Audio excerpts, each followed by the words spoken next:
Porque segundo a editorial da Folha de São Paulo do sábado, ser rico não é pecado, né, Edu? Vou te contar uma coisa. Vivi, William. Sorte que saiu no sábado. Que aí dá tempo de respirar, sabe? Dá tempo de não reagir simplesmente falando o que vem à cabeça. Porque ler um artigo como esse, que saiu na Folha de São Paulo nesse sábado, para quem conhece, né, a desigualdade e a pobreza do Brasil, não estou falando de mim não, estou falando para qualquer pessoa. É algo asqueroso, é nojento, dá náuseas. Eu lembro, a gente tem um grupo aqui do ICL, né, dos apresentadores, apresentadoras, da produção, da redação, e de manhã chegou isso aqui no grupo. Minha primeira reação foi o seguinte: li e não estou conseguindo tomar café da manhã. Estou com vontade de vomitar, me perdoe a palavra. Dá náuseas ler um artigo como esse. E como comentar um artigo como esse só em meia hora? Eu precisaria de algumas horas para poder comentar tantos absurdos, tantas incorreções, tantas perversidades destiladas num artigo, num só artigo, como esse escrito pelo João Camargo. João Camargo, que é presidente do conselho na CNN, não sai aqui para não queimar o filme da CNN, a CNN não deve deixar aparecer, CNN que já tem sofrido com os números de audiência, não consegue se encontrar ali, é simplesmente um negócio. E um negócio que fez uma aposta no bolsonarismo, no final do governo Bolsonaro, e de repente teve que trocar a roda com o carro andando e está tentando se achar ainda enquanto os índices de audiência despencam. Com medo disso prejudicar ainda mais, devem ter pedido, pelo amor de Deus, não coloca a CNN, mas a gente já avisa para vocês, é o presidente lá do conselho. Mas é também presidente do conselho da Esfera Brasil, João Camargo. O que é Esfera Brasil? Esfera Brasil é como se fosse aquele grupo LIDE do João Dória, só que o B, o genérico. Ele é como se fosse o João Camargo, o João Dória bizarro. Se lembra do super-homem bizarro? O mundo bizarro. Não tinha o mundo bizarro, que era o super-herói que vivia no mundo paralelo? Então, ele é o João Dória bizarro. E esse grupo Esfera, ele é o LIDE, que é aquele grupo do Dória, é o LIDE B. O que é o LIDE? O que é o grupo Esfera? Eles vão dizer, se vocês perguntarem, que é um grupo de network. É um grupo das pessoas para apresentar pessoas, para poder desenvolver negócios. E vão dizer também que é um think tank. Os nomes são em inglês assim, network e think tank. Ou seja, um lugar para se produzir, né, conhecimento, se produzir ideias para um país melhor. O que é, na verdade, o LIDE e o Grupo Esfera Brasil? São grupos de lobby. São grupos de lobby. São grupos onde as pessoas mais ricas do Brasil se reúnem para fazer lobby. Se reúnem para fazer encontros, seminários, onde são convidados quem para palestrar? Ministros da Suprema Corte, são convidados para palestrar governadores, são convidados para palestrar ministros de Estado, e não somente da Suprema Corte, ministros do Poder Executivo, presidentes da República. LIDE e Grupo Esfera são grupos de lobby. É importante a gente dizer com todas as letras. O artigo já começa mal. Ser rico não é pecado. E talvez Freud explique porque ele já começa assim se defendendo. Então vamos lá corrigir desde o começo. Porque William e Vivian, num país desigual como o Brasil, num país onde mais de 30 milhões de pessoas passam fome, sendo que o Brasil é o segundo maior produtor de alimentos do mundo, Num país que tem as maiores reservas descobertas na última década de petróleo, que tem tantos recursos minerais, tantas terras cultiváveis, tanta água potável e convive com tanta pobreza, ser rico, tiro não, é pecado. Ser rico é pecado. Já que ele traz essa abordagem religiosa, a gente poderia começar trazendo aquele versículo bíblico famoso, Mateus, capítulo 19. É mais fácil um camelo passar pelo buraco de uma agulha do que um rico entrar no reino dos céus. E esse é um versículo muito simples de interpretar. O reino dos céus é um reino que é em tese, né? E existe toda aí a mística e existe todo o mito por trás do livro, mas o recado é o seguinte: o reino dos céus é o reino sem sofrimento. E o reino sem sofrimento, todas as religiões concordam nisso, é o reino do desapego. É o reino onde você não tem as paixões. É o reino onde você não tem essa incapacidade de viver sem. De viver sem o seu nome, de viver sem a sua reputação, de viver sem as pessoas que você se apegou, de viver sem suas roupas caras, de viver sem a sua casa. O reino dos céus é o desapego. A riqueza, ela sempre existe junto com apego. Então quem carrega esses apegos não consegue entrar no reino dos céus. É tão simples quanto isso a interpretação desse versículo. Existe um livro muito famoso, as pessoas usam isso como expressão, um livro de San Juan de la Cruz, discípulo de Santa Teresa d'Ávila, que se chama A Noite Escura da Alma. Quantas vezes você não já ouviu? Ele está passando pela noite escura da alma. The Dark Night of the Soul. E a noite escura da alma é a noite quando, depois de morrer, você tem que passar pelo expurgo desse apego para poder entrar no reino dos céus. Rico significa apego. Mas eu trouxe aqui um outro livro incrível, já que o título começa com a abordagem religiosa. Um livro escrito no século IV, A Riqueza e a Pobreza, de São João Crisóstomo. Esse é um livro escrito pelo santo, que tem prefácio do padre Júlio Lancelotti. Eu escrevo a apresentação do livro e a orelha é de Leonardo Boff. Diz São João Crisóstomo, o boca de ouro, Crisóstomo em grego, boca de ouro, no século IV. Não vamos acreditar que aqueles eternamente devorados por uma cobiça insaciável, que sentem eterna sede pelo bem dos outros, possam dispor de uma perfeita saúde da alma, nem de abundância real. Rico não é aquele que reuniu muitos bens materiais, mas quem precisa de pouco. E pobre não é aquele desprovido de bens, mas aquele que tudo cobiça. João Camargo, sob a ótica religiosa, é pobre. É pobre. Mas é pobre até a última gota. Porque é aquele que cobiça os bens dos outros. Segue aqui São João Crisóstomo. Olha só, ele é na veia.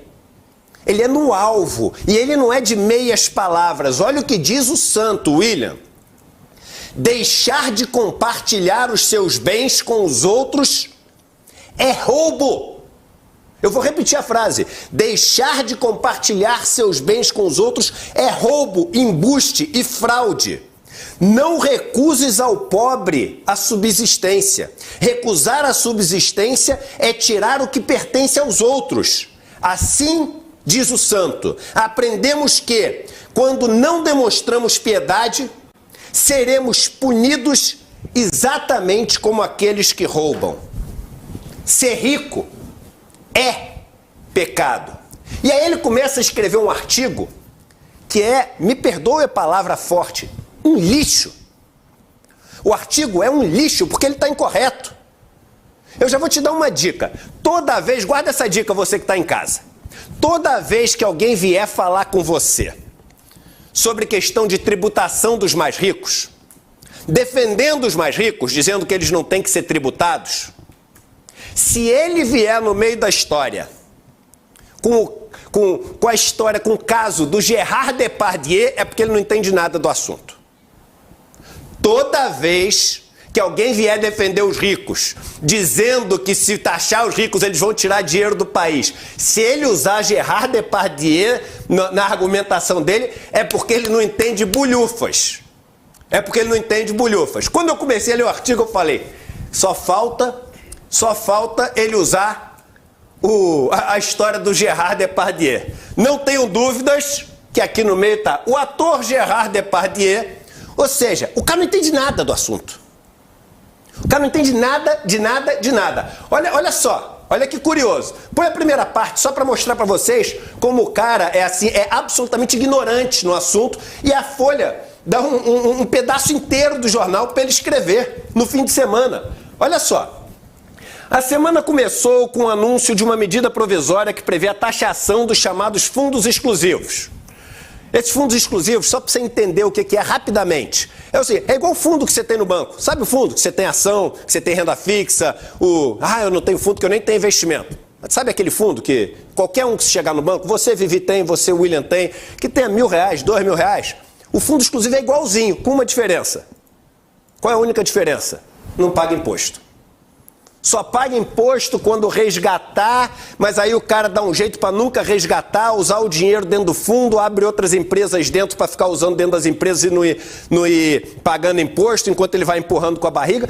É igual o fundo que o pobre tem, que a classe média tem, até que o rico, mas não muito rico, tem. A única diferença é que ele não paga imposto. E essa medida é uma medida que foi feita só para quem é muito rico, pagar a mesma coisa sobre o lucro. Presta atenção no que eu vou dizer para tu ver como o cara é ignorante. A medida foi para as pessoas que têm esses fundos exclusivos pagarem o imposto sobre o lucro. Ele continua.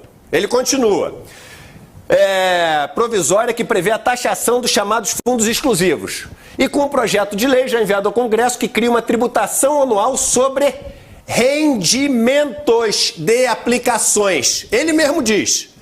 Em offshores. Offshore é aquele negócio que tem dinheiro lá fora do país. Muitas vezes não é declarado, o dinheiro que ninguém sabe a origem. Tipo aquele que o Paulo Guedes tinha, 10 milhões de dólares escondido, que não disse pra ninguém. É tipo isso, tá?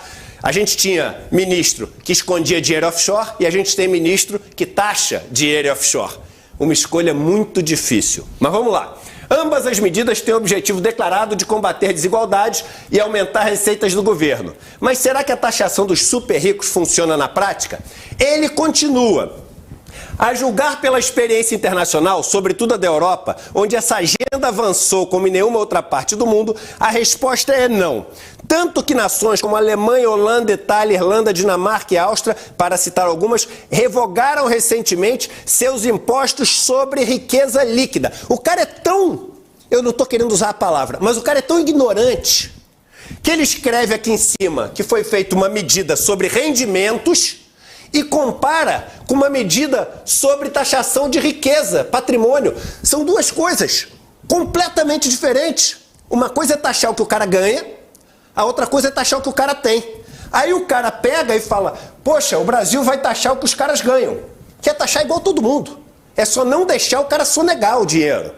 O imposto sobre o que ele ganha. Mas ele pega e fala, olha só o que os outros países fazem. E fala de outra coisa completamente diferente. Esse cara não sabe do que ele está falando. Ele está aqui cumprindo o papel de presidente do grupo de lobistas. Qual é o papel? Bajular rico. Isso aqui é bajular rico sem saber do que está falando. O cara compara taxação sobre renda com taxação sobre riqueza. Alhos com bugalhos. Mas eu digo mais. Essa taxação, que ele confunde porque não sabe o que está falando, essa taxação só deixou de existir nesses países, não é porque não deu certo. Deixou de existir nesses países porque o que foi forte nesses países? O lobby foi forte nesses países. Qual país que ainda taxa? Noruega. Noruega, você sabe que é um caos da Noruega a desigualdade, né? Noruega é um horror. Você anda na rua, é assim, todo mundo pedindo dinheiro, tendas no meio da rua. Noruega é um caos, né? Suíça também, né? Na verdade, os países que taxavam riqueza deixaram de taxar porque o lobby de pessoas como João Camargo lá foi grande. E o que está acontecendo com a desigualdade nesses países? O que está acontecendo com a desigualdade na França, irmão? O que está acontecendo com o sistema de aposentadoria na França? Quem conhece os coletes amarelos? Quem sabe o caos que tomou conta das ruas de Paris por conta da desigualdade que não para de crescer? A desigualdade só diminuiu no mundo nos 2 últimos anos em alguns países porque a pandemia obrigou o que a acontecer? Investimento público. A pandemia obrigou o investimento público a acontecer. O único motivo pelo qual a desigualdade diminuiu um pouco em alguns países, inclusive no Brasil, por causa de auxílios emergenciais que vários países tiveram que oferecer aos seus cidadãos e cidadãs. Então, primeiro, ele compara uma coisa com outra completamente diferente, e essa que ele dá o argumento, essa aqui também deveríamos lutar para que existisse. Porque o patrimônio no Brasil de quem é rico foi construído com uma renda que não foi tributada. Então você tem que ir atrás do patrimônio, sim. No Brasil, William, meu amigo, em 5 anos, o seu dinheiro dobra sem você fazer nada. Não tem nenhum outro país do mundo que isso acontece. Pelo menos não com o ganho real, acima da inflação que existe no Brasil. Nenhum outro país do mundo. Irmão, isso é riqueza, isso é patrimônio, isso é o quanto o cara tem guardado no banco. Não tem que taxar no Brasil só renda não, que é a parte de cima. Tem que taxar riqueza, que é a parte de baixo. Por fim, você não compara Brasil e França. Na França o cara ganha 1, 2, 3% no dinheiro dele aplicado por ano. No Brasil ganha 13, 14, 15%. Se você na França cobra 0,5% ao ano de imposto sobre patrimônio, você está levando embora metade do que o cara ganha. No Brasil, se você cobra 0,5%, você não está levando nem 5% dos ganhos. É absolutamente assim, sintomático o motivo da gente ter chegado até aqui. Ter uma elite tão despreparada, tão ignorante, tão assim, chucra como a elite brasileira, como mostra o presidente do Conselho da Esfera Brasil e da CNN. Mas aí ele termina assim com um grande finale. Com a pérola maior. No clímax, olha o que ele escreve no final. Olha o que ele escreve no final. A retórica que acompanha o debate sobre a taxação dos super ricos é deletéria. Deletéria deve ter sido o ChatGPT que melhorou o texto dele e botou uma palavra um pouco mais difícil. É deletéria. O brasileiro que construiu seu patrimônio deve ser admirado como protagonista de uma jornada de sucesso. Eu estou quase vendo Joseph Campbell aqui na jornada do herói. Porque esse negócio não parece que você está vendo um filme do George Lucas, um filme do Spielberg, ou o Rocky Balboa na sua jornada do herói. É o empresário brasileiro, é o rico brasileiro que construiu o seu patrimônio e deve ser admirado como protagonista de uma jornada de sucesso. É um herói. Ele não apenas representa um exemplo de realização, como contribuiu muito concretamente para o desenvolvimento nacional. É ele quem investe, é ele quem empreende, assume riscos, inova, cria riquezas, gera emprego e paga enormes somas de tributos. Ele é peça fundamental da máquina que produz crescimento econômico. Você tem um altar na sua casa com uma foto do Jorge Paulo Lemann? Você tem? Tem um altar com a foto do Sicupira, do Marcel Telles? Aqueles que deram um golpe agora, uma fraude, a empresa deles. Não é eles, é a empresa deles. Ok, tá bom. 50 bi. A fraude. Ah, tem gente que diz que é 40 bi, tem gente que diz que é mais de 50 bi. Uma das empresas que já descobriram até agora. Onde é que eles estão? Eles estão aqui no Brasil lutando por esse país melhor? Não! Eles estão em Mônaco, estão nos Estados Unidos, estão jogando tênis, estão passeando de iates. Irmão, o empresário brasileiro não é esse empresário. O empresário brasileiro não toma risco. Já tomou alguns no passado. Hoje, empresário brasileiro toma risco onde? Empresário brasileiro deixa o Estado construir empresa para depois, na privatização, comprar a preço de banana. Empresário brasileiro toca a tua empresa fazendo o que quer, porque sabe que quando o bicho pegar, ele pede ajuda para o governo, como os bancos já fizeram várias vezes, como o setor elétrico acabou de fazer no Amapá. Empresário brasileiro não toma risco como fora do país, porque tem subsídios bilionários sem ter que apresentar resultados para os seus trabalhadores e para as suas comunidades com os subsídios que receberam em tributos. Empresário brasileiro vive corrompendo o que é público e depois põe a culpa nos políticos, que são todos iguais. Quem é que toma risco? A gente falou sobre isso semana passada aqui. Quem toma risco de verdade no Brasil? O cara que é um herdeiro de bilhão, que é cheio de esquema com os que estão no poder público. Quem que toma risco no Brasil? O cara que pode ficar com dinheiro no banco, dobrando a cada 5 anos, bancado pelos impostos indiretos dos mais pobres, imposto sobre consumo. Quem que toma risco no Brasil? Aquele que tem a polícia na porta da sua casa para defender o seu patrimônio, para defender a sua vida, enquanto os outros são perseguidos por essa mesma polícia. Quem que toma risco no Brasil? Aquele que pode tentar 10 vezes um negócio até ele dar certo? Ou quem toma risco no Brasil é aquele, meu irmão, que trabalha uma vida inteira acordando às 4 da manhã e dormir às 11 da noite e morre sem um centavo guardado, morre com dívida. Quem que toma risco no Brasil? Aquele que tem que trabalhar sem a segurança que deveria ter, porque trabalha no país que tem o maior índice de acidentes de trabalho do mundo. Quem que toma risco no país? Aquele que tem que ficar longe do companheiro, companheira, dos filhos, durante toda uma vida, para conseguir viver sem dignidade e sem nada guardado na despensa. Quem que toma risco no Brasil? Aquele que sai de manhã para ir trabalhar e não sabe se nem ele, nem os filhos vão voltar vivos para casa. Ah, gera emprego. Gera emprego nada. Quem trabalha para ele que gera riqueza para ele. Você acha que o dono de uma...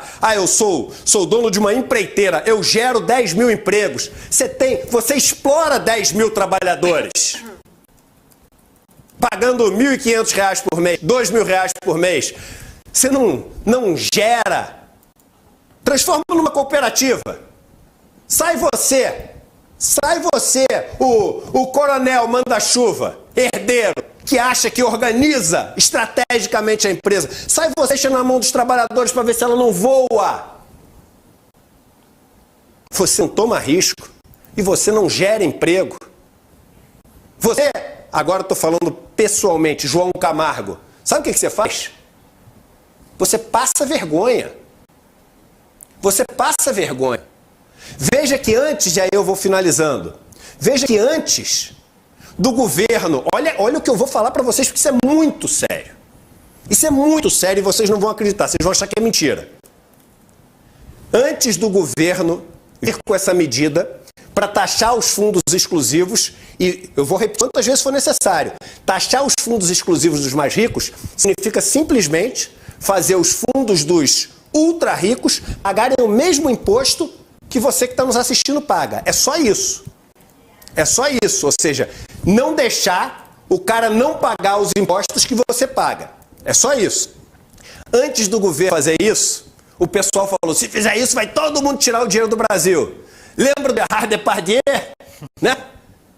Falou Gerard Depardieu, porque o cara não entende nada, tá? É a dica. O cara começou a falar, guarda, fica com você. Se o cara falar Gerard Depardieu, tu dá um sorrisinho. Fala assim, já vi que tu não entende nada. Por quê? Porque tu puxou o trunfo Gerard Depardieu. Mas vamos lá. Antes do cara fazer isso, a Ambima, que é a Associação dos Bancos e Corretores do Brasil, soltou uma informação dizendo que já na expectativa disso acontecer, tinha tido um resgate, as pessoas estavam tirando dinheiro dos fundos e tirando dinheiro do país e tinha começado aquela onda que eles tinham projetado, o caos que eles tinham projetado. Como se alguém fosse tirar dinheiro do país. De Luca, o cara ganha 14% ao ano aqui no Brasil. 14% ao ano, ele fala 4%. Vai levar pra onde? Vai levar pra onde, irmão? Vai levar pra onde, vive? Não tem lugar nenhum pra levar. Ninguém vai tirar dinheiro daqui, não. Aqui é o paraíso desses bandos de faz nada, lobista. É o paraíso dessa turma, sempre foi. É o paraíso herdeiro, é o paraíso do senhor da Casa Grande, entendeu? Do senhor de Chavos. O Brasil é o paraíso dessa turma. Ninguém vai tirar dinheiro.